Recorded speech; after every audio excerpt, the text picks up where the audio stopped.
If you have ever felt like this world is pressing on you so heavily that it starts to feel ultimate, then this message is for you. Because the truth at the center of this message is simple and life-changing. This life is not all there is. You were not made only for this present world. You were made to last forever. And that matters because when believers forget eternity, they start treating temporary things like final things, and that will quietly distort the whole way they live. A lot of Christians say they believe in eternity, but their emotional world is still being ruled by the immediate. Daily pressure feels absolute. Earthly success feels too important. Pain feels like the final word. Loss feels total. Fear feels larger than faith. And when that happens, the soul starts shrinking down to the size of the present age. The problem is not always open unbelief. Sometimes it is practical forgetfulness. We believe forever in doctrine, but live as though right now is all that really matters.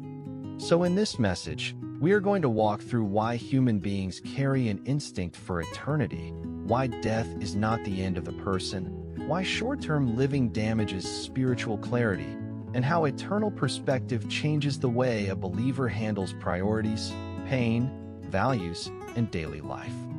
This is not mainly a message about curiosity concerning heaven. It is a message about how remembering forever changes how you live today. One of the most important corrections we need is this. Earthly life is real, serious, and meaningful, but it is not the full story.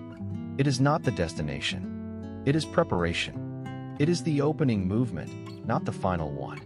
That matters because the way you frame life determines the way you live it. If you treat this world as ultimate, then everything inside this world starts carrying too much weight.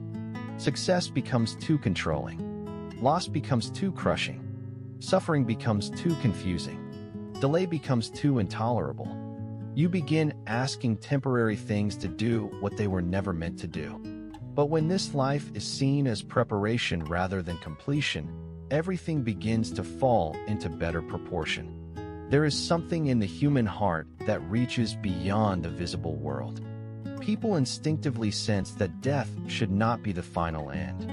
There is a longing for permanence, a reach toward forever, a resistance to the idea that everything ends at the grave. That longing is not random. It is part of how God made us. Eternity has been planted in the human heart. That means the ache for something more is not always a sign of immaturity. Sometimes it is the witness of a soul that was never designed to find its final home here. This world can contain real gifts, real beauty, real mercy, and real moments of joy, but it cannot be the final resting place of the human soul. We were made with eternity in view, and that changes how we understand our restlessness. Sometimes people spend their lives trying to cure that ache with more success, more comfort, more experiences, more security, more recognition, or more control. But none of those things can fully quiet what was designed to point beyond the world. If the soul was made for forever, then temporary things will never fully satisfy it. That is why death must be understood rightly.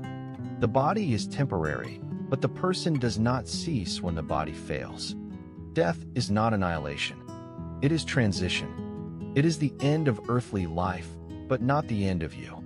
Many people, even in church life, live with a vague and underdeveloped view of this. They may say they believe in life after death, but emotionally they still relate to death as absolute collapse. But that is not the Christian view. For the believer, death is not the final cancellation of existence. It is the doorway into eternity. That does not remove grief. It does not make loss painless. It does not turn suffering into something light. But it does mean death cannot be treated as ultimate defeat for the person who belongs to God. The Christian is not moving toward extinction, but toward eternity. And once that truth settles into the soul, fear begins to lose some of its tyranny. One of the most damaging ways to live is with short-term thinking. Many believers do not reject eternity in words. They simply live as though the temporary is more urgent, more decisive, and more real than the eternal. And when that happens, judgment becomes distorted. Short-term living makes immediate pleasure feel more important than long-term faithfulness.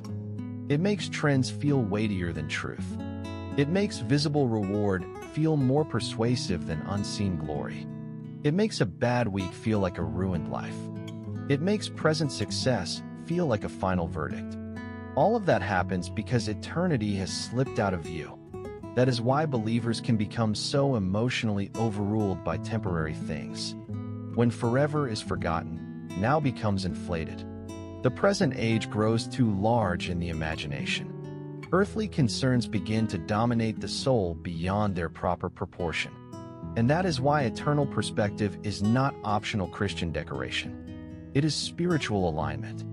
When a person begins living in light of eternity, values start changing. Character starts mattering more than image. Faithfulness starts mattering more than applause. Relationships start mattering more than status. Stewardship starts mattering more than accumulation. The soul becomes less impressed by trends, less controlled by recognition, and less intoxicated by worldly definitions of success. That does not mean earthly responsibilities become irrelevant. It means they become rightly ordered. You still work. You still love people. You still carry responsibility. But you stop treating temporary structures as if they are your eternal home. You stop asking the fading world to hold together what only God can sustain. And when you begin to live close to God and in light of eternity, many things that once looked enormous begin to look smaller. Not because life becomes unreal, but because scale changes. Against eternity, many of the things that dominate our anxiety begin to lose their false absoluteness. A delayed opportunity is still painful, but it is not ultimate. A season of obscurity may still be difficult, but it is not the final verdict on your life. A disappointment may still wound you, but it is not the whole story. Eternal perspective does not erase pain. It rescales it. It prevents temporary realities from claiming the whole horizon of the soul. That is one reason this truth is so necessary. Without eternal perspective, the soul becomes too easily trapped inside immediate circumstances.